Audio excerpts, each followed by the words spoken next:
What Books tag, and I was tagged by Stephanie of That's What She Read.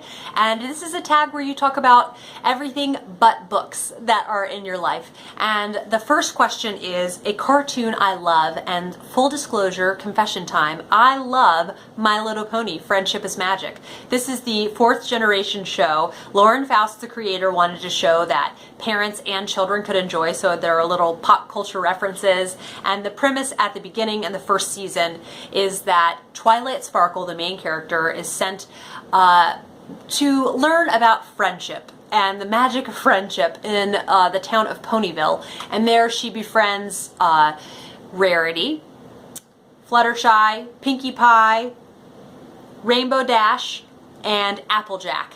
And so you get to see their friendship, and they go on all sorts of adventures, and there's even like movie coming out into theaters this fall. So it's a thing. It's a thing, and I love it. It's just full of humor and very fixable problems in a matter of 25 minutes. So it's really fun, and it's just beautiful animation. I love My Little Pony. Next is my favorite song right now, and that has to be I Feel It Comin' by The Weeknd featuring Daft Punk. I have a mild obsession with The Weeknd, and he's sort of R&B, sort of pop, but very creative, very talented. So I will link that song down below if you want to listen. Number 3, what could I do for hours?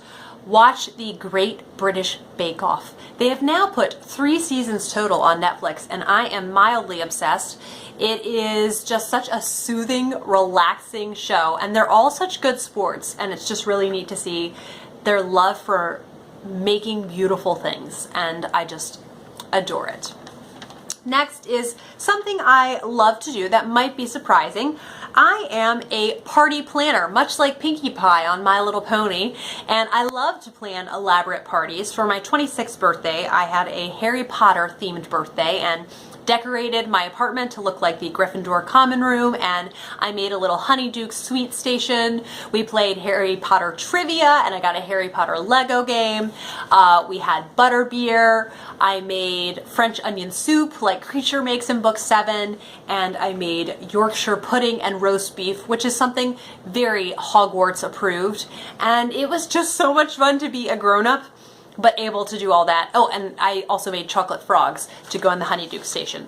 And of course we had the soundtracks on when we weren't playing games. So it was really, really fun. And I just really like to plan parties. And this summer I am planning on, with my mystery book club, to do a murder mystery night.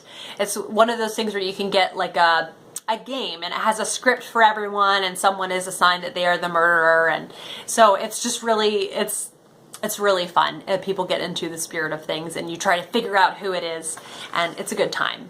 Question 5 is favorite unnecessarily specific thing to learn about, and that is birth culture in different countries. So ever since 3 years ago, when I was, getting ready to have my son, I really wanted things to be a positive experience. And I think that very much so in the US, pregnancy is treated as an illness, and that if something can go wrong, it will, and that even just, surrounding yourself with positive people for these experiences won't make a difference. And also my background, me and all my siblings were born at home, so I just have grown up just really with the idea instilled in me that like birth is a very natural thing, and it can be positive if you want it to be. And it's also just a really powerful thing. It's amazing that women can do that. And so I ended up picking up a couple books on the history of like labor and delivery in the world, and how it's evolved over time, and how maternity wards became a thing. And so it was just really interesting. And in the birthing class that I took, the woman, who taught it spent some time talking about how women deliver babies in Africa, and how it's like it's night and day compared to here, where it's so medicalized. So very interesting, and I just like to know about different cultures, how they view that. And the next question is something unusual I know how to do. So this is a very random thing, but different people who have been with me when we're listening to movie soundtracks have noticed it and said like, Kate, that's so weird.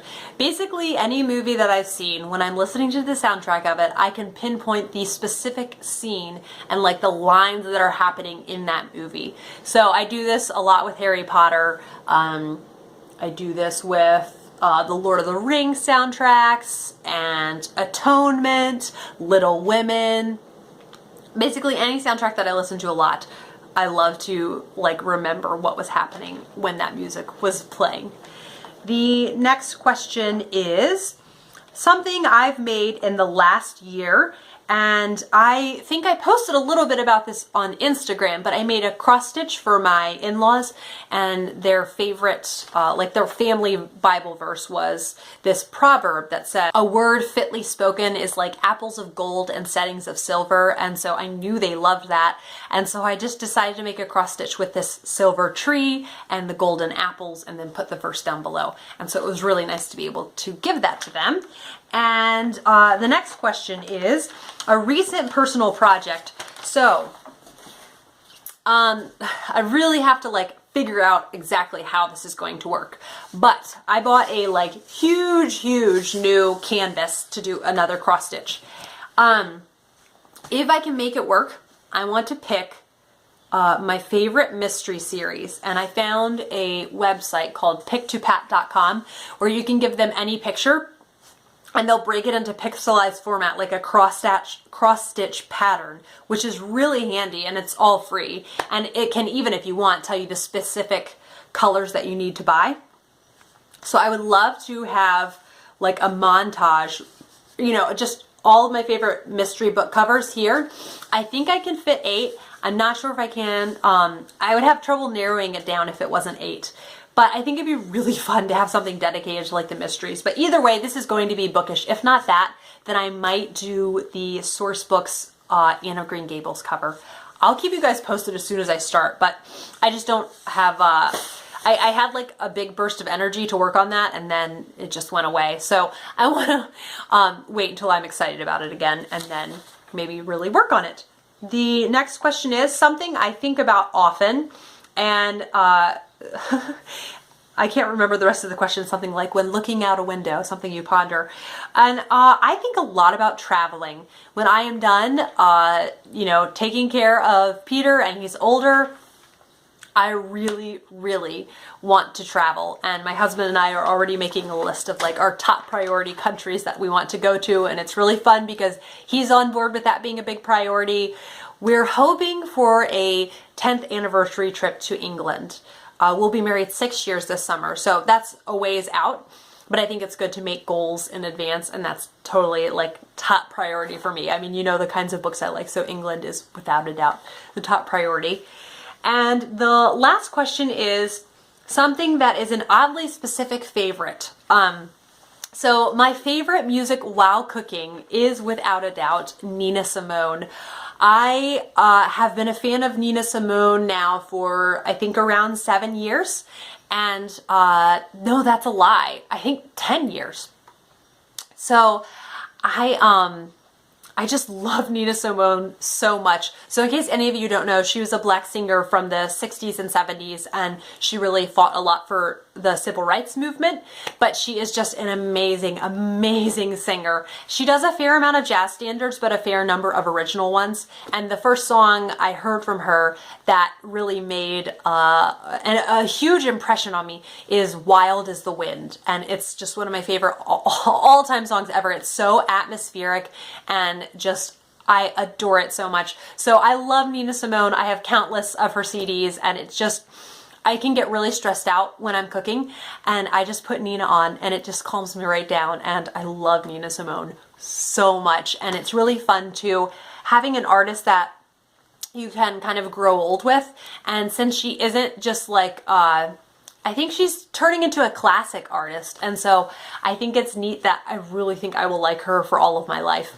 And she just has such a variety in her music as well. So of course I will link her Wild as the Wind performance down below. I hope you guys enjoyed this tag. I would like to tag Katie from Life Between Words. Let's see, who else? Katie from Books and Things, that would be fun. and Marissa from Blatantly Bookish, April from Getting Hygge With It, who's a new channel who I really love, and Sylvia from Sylvia K. So if you ladies are watching, consider yourselves tagged, and I will see you guys for another video soon. Bye.